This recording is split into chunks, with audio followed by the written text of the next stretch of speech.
Hvala lepa, spoštovani. Zgodovina tako ne dela preskokov. Non falcit sultus je bil eden od priljubljenih rekov akademika profesorja dr. Janka Pleterskega. Mislil je na to, da je osamosvojitev Slovenije rezultat programa Zedinjene Slovenije in boja zanj, odhoda iz dvojne monarhije, samouprava Slovencev v kratkotrajni državi Slovencev, Hrvatov in Srbov in nacionalne krepitve v Kraljevini Jugoslaviji, upora leta 1941, republiške državnosti v letih 1945-1991. Slovenska samostojnost pač ne zahteva novih mitov o tisočletnem boju za samostojno državo, le prepoznavanje resničnih mejnikov in njihovo postavitev v zgodovinski okvir, je menil. Na to je spomniti včasih, ko politiki in še kdo zraven mislijo, da so zgodovinarji že po rojstvu, instrumentalizacija zgodovine pa je v Sloveniji še vedno eden glavnih virov politične moči in družbenih privilegijev. Janko Pleterski se je ukvarjal z mnogimi raziskovalnimi vprašanji. V ospredju so nacionalno vprašanje, odnos med razrednim in nacionalnim v Habsburški monarhiji in še zlasti v obeh Jugoslavijah, druga vojna na Slovenskem, kulturni boj in slovenska državnost. Raziskovalno se je že z diplomsko nalogo politični profil koroškega časopisa Mir posvetil koroškim Slovencem. Naloga je bila objavljena leta 1956 v zgodovinskem časopisu. Tej temi je posvetil še nekaj del. Osrednja je doktorska dizertacija Narodna in politična zavest na Koroškem, Narodna zavest in politična orientacija prebivalstva slovenske Koroške 1848-1914, ki je bila objavljena leta 1965. Leta 1996 je v celovcu izšla tudi v nemščini. Veliko se je ukvarjal s koroškim plebiscitom. Na primer 3 študije o zborniku Koroški plebiscit iz leta 1970, katerega sourednik je bil. Različne razprave o zgodovini koroških Slovencev je leta 2000 objavil v knjigi Avstrija in njeni Slovenci 1945-1976. Tej temi se ni odrekel do konca življenja. Imel jo je za izhodišče vsega nadaljnega raziskovanja. Za Koroško v Jugoslaviji se je že v povojnih letih boril tudi kot diplomat in tudi v zadnjem obdobju življenja podpiral prizadevanje za to, da bi Slovenija notificirala avstrijsko državno pogodbo. Ukvarjanje s Slovenci je razširil na narodno politiko konec 19. in začetku 20. stoletja, ter je v kasnejših delih povezal celoten lok slovenske narodne usode do osamosvojitve.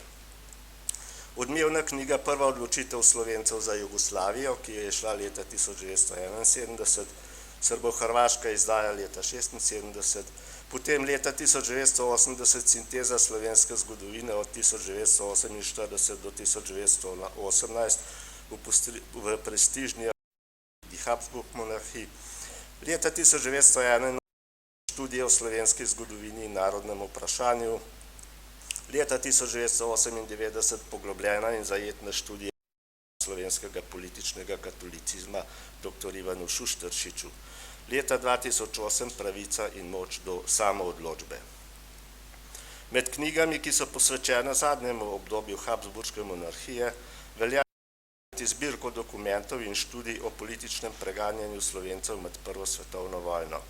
Politično preganjanje Slovencev v Avstriji 1914-1917, poročili vojaške in vladne komisije, ki jo je izdal leta 1982 in je nazorno in konkretno pokazala razsežnosti avstrijske represije nad Slovenci, brez katere je težko razumeti obrat od avstrijskega jugoslovanstva k odločitvi za samostojno jugoslovansko državo.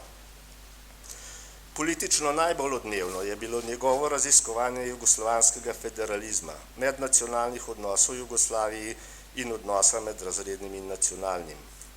Med več deli na to temo je najbolj znana Narodi Jugoslavija revolucija iz leta 1985, ki je išla v srbo-hrvaščini. makedonščini. S knjigo v samo jedro naraščajočih nacionalnih sporov in stopil na žulj zgodovinskim prvoborcem srbskega nacionalizma v njegovih skrajnih mitoloških oblikah, kot je to opredelil akademik dr. Bogo Grafenavar. Zadnjo je v turbulentnem začetku kulturnih, intelektualnih in političnih polemik, ki so vodile v razpad Jugoslavije, leta 1986 dobil Ninovo nagrado, leta 1987 pa v Sloveniji tedaj najvišjo Kidričevo. Tedaj še prestižno liberalno usmerjena revija je kmalu zatem utonila v Miloševićevem medijskem objemu. Knjiga ga je, kot je nekoč potožil, potisnila na politično dno. Kritika srbskih zgodovinarjev, tudi najbolj vplivnega dr. Branka Petranovića, ki je tedaj, tako kot vrsta drugih, že podlegel srbskemu nacionalizmu, je sicer argumentirano zavrnil. Proti pismom, bralcem in drugim skonstruiranim napadom pa je bil brez moči. V tistem času je memorandum Srpske akademije znanosti in umetnosti, medijska, kulturniška in zgodovinarska vojna pa je služila pripravljanju terena za pravo vojno. Napori Pleterskega in redkih podobnih jugoslovanskih intelektualcev, da to preprečijo, niso imeli učinka. Zadnji jugoslovanski projekt, pri katerem je sodeloval, je bila zgodovina ZKJ, ki je zaradi naraščajočih sporov med jugoslovanskimi zgodovinarji išla zgolj zaradi angažiranja predsedstva CKZKJ, ki pa je bilo tudi že na poti v razkol. Išla je leta 1985 oziroma v slovenskem prevodu leta 1986 in je danes pozabljena. Znanstveno težko pa je do danes ohranilo obsežno geslo zgodovina Jugoslavije do leta 1941, ki ga je Pleterski napisal za 6. knjigo Enciklopedije Jugoslavije. Knjiga, ki se je s tem zvezkom in črko tudi končala, je v srbohrvaščini išla tik pred razpadom države. Tema, ki ga je osebno in politično najbolj težila in je posvetil kar nekaj del, pa tudi argumentiranih javnih polemik, je bil narodni razkol in medsebojni spopad med drugo svetovno vojno ter vloga škofa Rožmana in katoliške cerkve v njem. Za razliko od številnih drugih je o tem premišljeval tako z osebno izkušnjo kot z globoko znanstveno analizo. Prvo celovitejše delo na to temo je bila Senca Gradca leta 1993.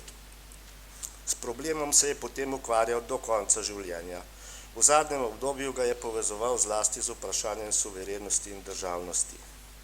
Pleterski izraza državljanska vojna ni sprejemal in je vedno tudi znal argumentirano povedati, zakaj. Bil pa je prepričan, da so konfliktna razmerja med obema taboroma v zgodovini in v času, ko je knjigo pisal, usodno vplivala na slovensko državnost. Nad tem, kaj je iz neodvisne Slovenije nastalo, je bil razočaran že v času, ko so politiki govorili o zgodbi o uspehu. Za zdaj še suveren, a razdvojen, poševno stoječ stolp je opisal razmere le nekaj let po osamosvojitvi. Jasen je bil tudi glede revolucije, v kateri je videl obe komponenti, narodno in socialno. Revolucija je sestavina zgodovinskega, ta tok pa je nepovraten in ničesar, kar se je zgodilo, iz njega ni mogoče izključiti. Ne v medsebojni povezanosti in ne v posledicah. Zgodovina pač ni samo postrežna trgovina.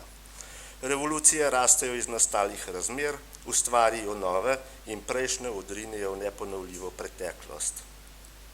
Skoraj praviloma jih bremeni nasilje, ne samo starega, ampak tudi v zagatah in razočaranjih pri ustvarjanju novega. Imajo svoj konec in njihov smisel je v tem, da se lotevajo tlakovanja novih poti.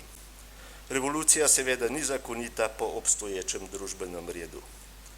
Dejansko pa je lahko upravičena po zgodovinskem toku, poteku, smeri, rasti družbe, je leta 2012 zapisal v knjigi Preklicati revolucije v slovenski zgodovini.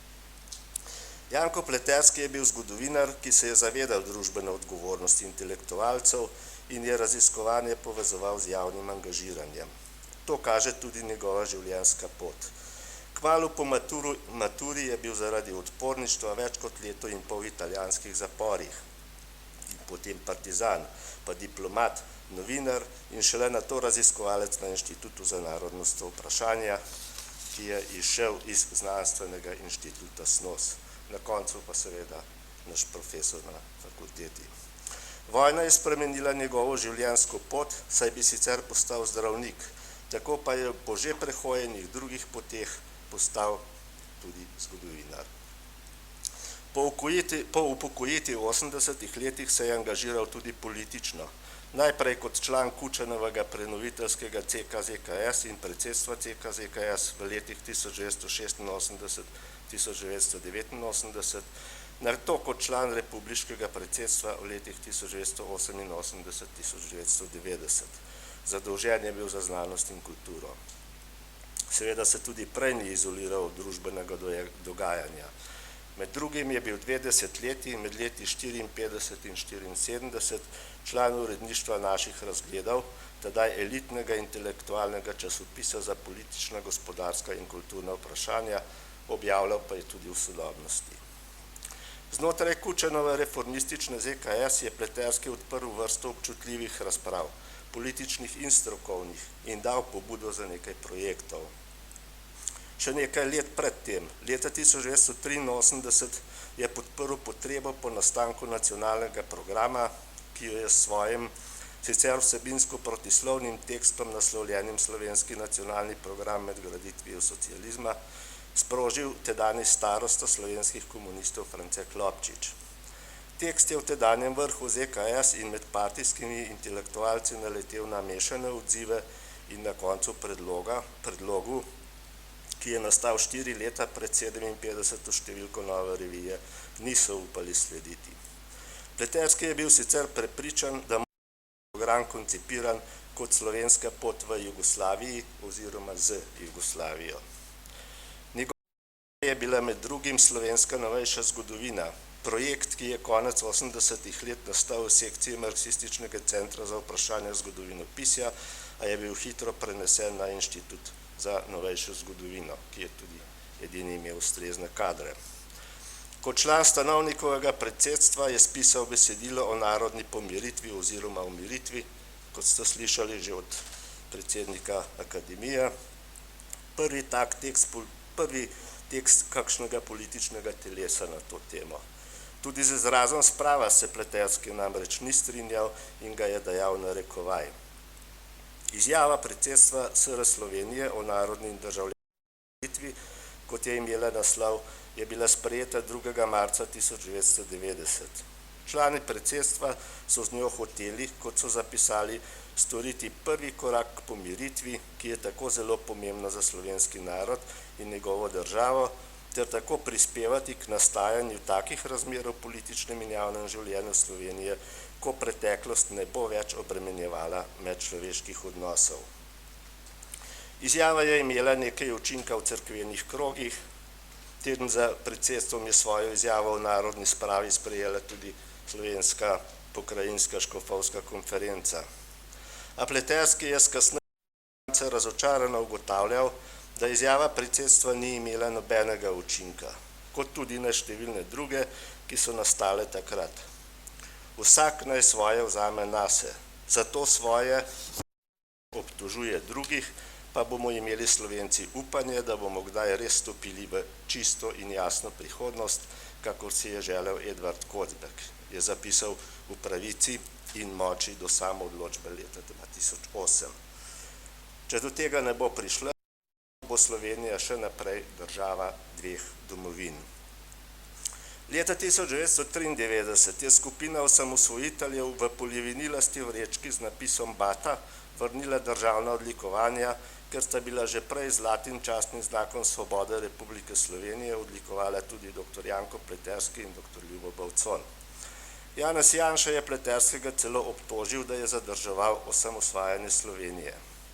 Odlikovanja so, kot vemo, pred kratkim v Muzeju novejše zgodovine, kjer so bila shranjena, s politično močjo vzeli in jih izročili odlikovancem. Muzej pa je za razstave smel obdržati Bata vrečko. Povod za zavrnitev je bil, da je Pleterski februarja 1987 javno dal posamične prispevke 57. številki Nove revije.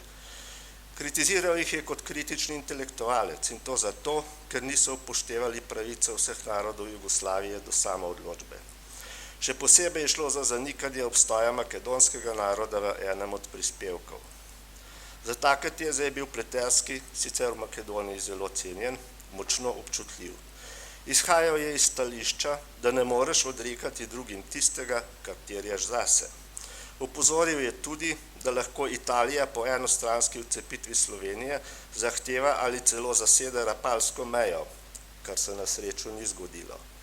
A ne zaradi premislika tistih, ki so Pleterskega napadali, pač pa po spletu mednarodnih in notranje italijanskih okoliščin. Polemika je z današnje distance pokazala, da nastajajoče nove politične elite razen vizije nacionalne države, če ne drugače pač okrnjene, niso imele nobenega resnega premisleka, kaj z državo sploh početi. To, kar se je s nacijo pri nas po osamosvojitvi politično uveljavilo, je res brez nujne samozavesti, je Pleterski bridko zaključil malo pred smrtjo. S knjigo pisem državnosti, ki je leta 2017 išla pri založbi Sofija, je še zadnjič razmišljal o slovenski državnosti. Knjiga je pravzaprav njegov intelektualni testament. Dr. Matjaž Kmecelj jo je označil za melanholijo prvega ešalona, ki mu je Pleterski pripadal. Rod, ki se je v najbolj zagatnem trenutku slovenskega obstajanja uprl obglavljanju Slovencev kot naroda, poniževanju menjalnega drobiža, ki so mu jo namilili veliki. Vse do danes res takemu ponosnemu uporništvu, je zapisal Kmecelj. V pravici in moči do samoodločbe iz leta 2008 lahko beremo, da je bil Pleterski, odkar se je zavedal, da živi v svetu na strani revolucije. Že v otroških letih je želel, da ne bi nikomur gledala lakota iz oči, da bi vsi imeli svoj košček masla na kruhu, kot ga imam jaz. V enem zadnjih intervjujev je dodal: nekoč, ko sem bil mlad, sem morda bil revolucionar. Sedaj sem star in vse življenje ne moreš biti revolucionar. Si pa lahko ves čas na strani svoje revolucije. To je dokazal tudi svojim zadnjim angažmajem z odmevno zahtevo po pravici do evtanazije, čeprav je vedel, da je sam ne bo dočakal. Pleterski je bil izjemen besedil. Ni poznal velikih in malih tekstov. Ni se, na primer, kot običajno počnemo, izogibal pisanju ocen knjig. A so bile te v resnici vsebinske študije z mnogimi dodatnimi informacijami in analizami. Bil je erudit, ki je pred študijem zgodovine končal diplomatsko šolo v Beogradu. Brez težav je predaval in razpravljal v nekaj jezikih. Ni se izogibal polemikam. Bil je oster, a dostojen, premišljen in argumentiran. Vse dokler je lahko bral, je skrbno spremljal zgodovinopisno sceno. Pogosto je bil razočaran nad mlačnostjo stroke ob politični zlorabi zgodovine ali celo ob sodelovanju posameznih zgodovinarjev pri tem. Dokler je mogel, se je tudi javno oglašal. Vedno s skrbnim premislikom in bojaznijo, da ni več na intelektualni višini. A je ostal do zadnjega. Hvala.